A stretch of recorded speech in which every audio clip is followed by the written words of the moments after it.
Aujourd'hui, on s'attaque au meilleur pain cétogène que j'ai jamais vu de ma vie. La plupart des recettes se focalisent uniquement sur la texture. Donc on a quelque chose qui ressemble à du bon pain, mais avec des ingrédients au goût très éloigné, voire même désagréables. La recette que je vous dévoile ici supprime certes tous les glucides, mais conserve tous les ingrédients servant une bonne panification pour à la fois une bonne texture et un bon goût.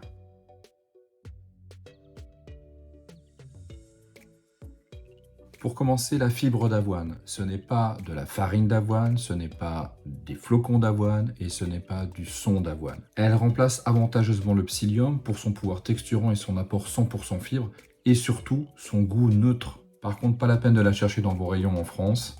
J'ai mis un lien dans la description pour l'acheter en ligne. Des graines de lin, encore plus de fibres, d'acides gras essentiels et d'oméga 3. Désolé pour les intolérants au gluten, mais cette recette n'est malheureusement pas pour vous. Le gluten, qui n'est qu'une protéine, est un élément extrêmement important dans le processus de panification. Il va apporter, avec l'hydratation, un réseau glutineux qui va permettre en fait d'emprisonner les bulles d'air qui seront formées par la fermentation de la levure. Il contribue aussi à l'équilibre gustatif. Du sel, pas forcément de l'Himalaya. La gomme de xanthane est un épaississant gélifiant. À mon avis, on peut s'en passer, mais j'ai pas testé. Des œufs pour le goût et la texture. De l'eau qui servira d'abord à diluer la levure, mais qui permettra bien sûr de mélanger tout ça. Et non, vous ne rêvez pas, une cuillère à café de miel. Lors de la fermentation, la levure va produire à partir du miel de l'alcool et du CO2. Le CO2, c'est ce qu'il nous faut pour faire des bulles et faire une bonne mie de pain bien aérée. Le peu d'alcool qui résultera de la fermentation s'évaporera totalement pendant la cuisson à 200 degrés. Soyez rassurés, il ne restera donc absolument aucun sucre dans le pain final.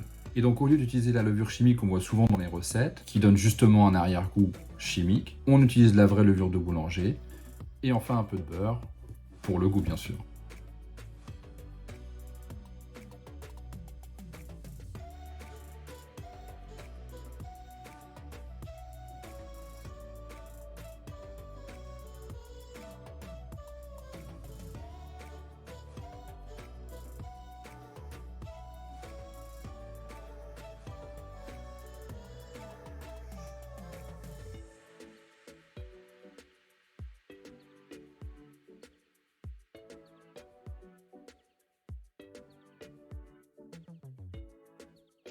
Inutile de le préciser, mais vous pouvez bien sûr trouver de la farine de lin directement en magasin plutôt que de broyer des graines.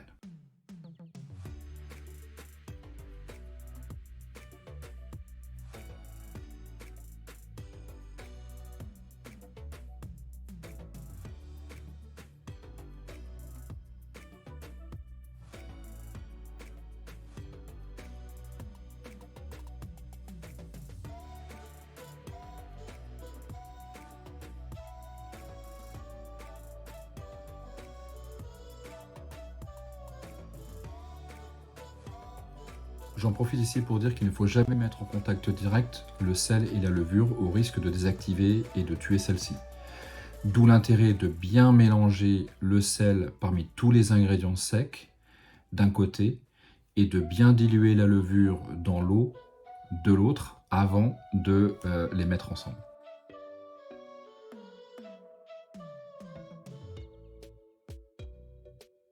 Vous allez me dire pourquoi faire simple quand on peut faire compliqué avec un thermomètre.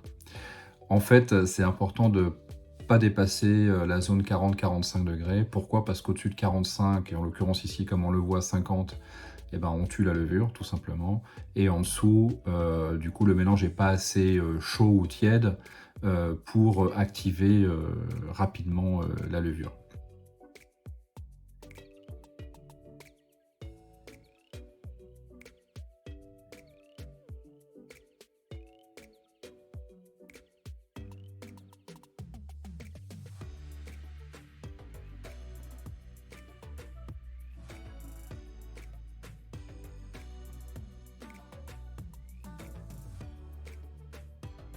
Pendant que vous préparez tout ça, permettez-moi de remercier Deidra, qui est celle qui a inventé et partagé initialement cette super recette. Je l'ai quelque peu adapté afin que ce soit un pain dit à la française et j'ai effectivement notamment supprimé l'édulcorant qu'elle met initialement dans sa recette.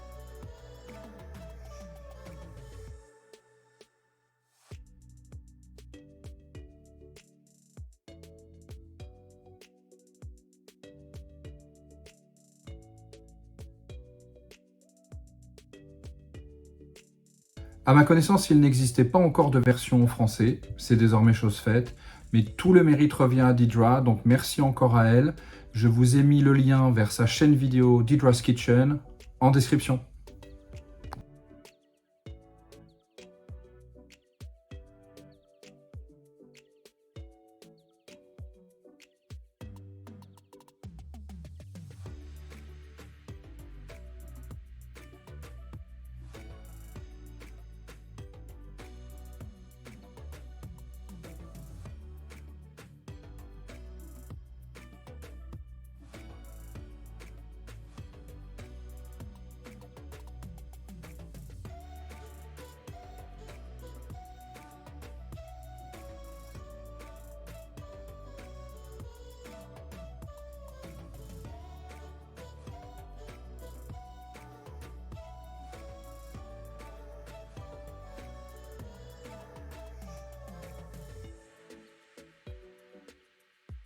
On mélange d'abord de manière homogène, tout doucement, pour que tous les ingrédients soient bien incorporés les uns avec les autres.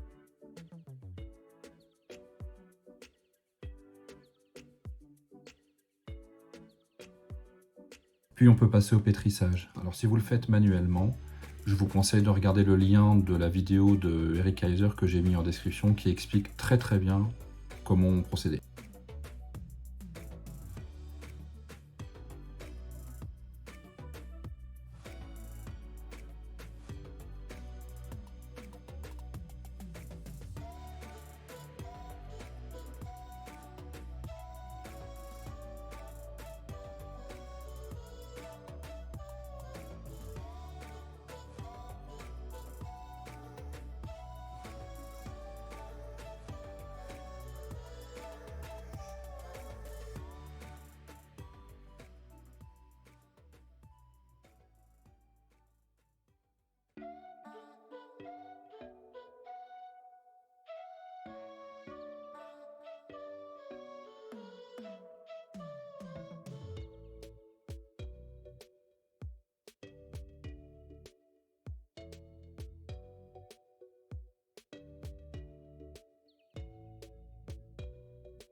Alors pour lever la pâte, on va créer une sorte d'étuve en utilisant notre micro-ondes. On va faire chauffer pendant 2 minutes une tasse d'eau qui va permettre de créer un environnement chaud et pour le coup effectivement très humide avec beaucoup de buée à l'intérieur de votre micro-ondes et qui va en fait permettre à la pâte de lever plus rapidement et d'être à la super bonne température pendant les 2 heures qui vont suivre.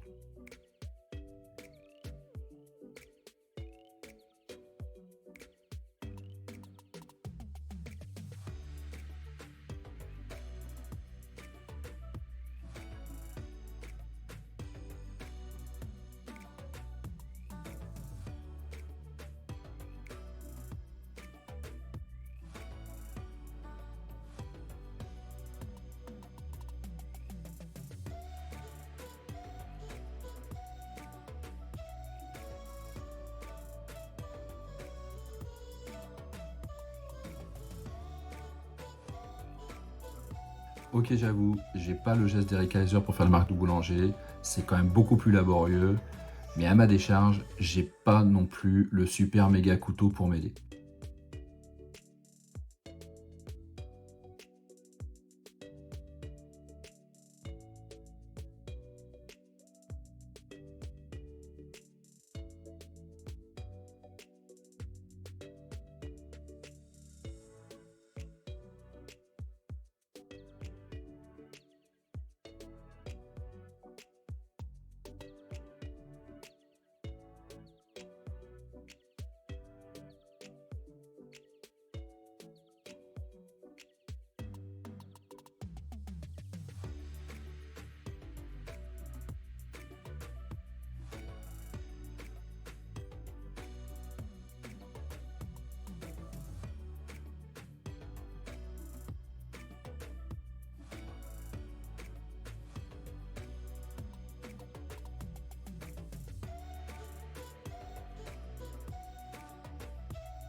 Un truc de malade.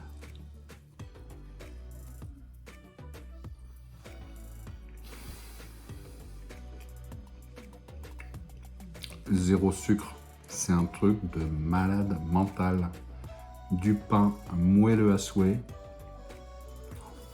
sans arrière-goût à la con du genre psyllium et autres. C'est une tuerie et il y a zéro sucre. Le vrai substitut de pain sans culpabilisation aucune. Un truc de ouf.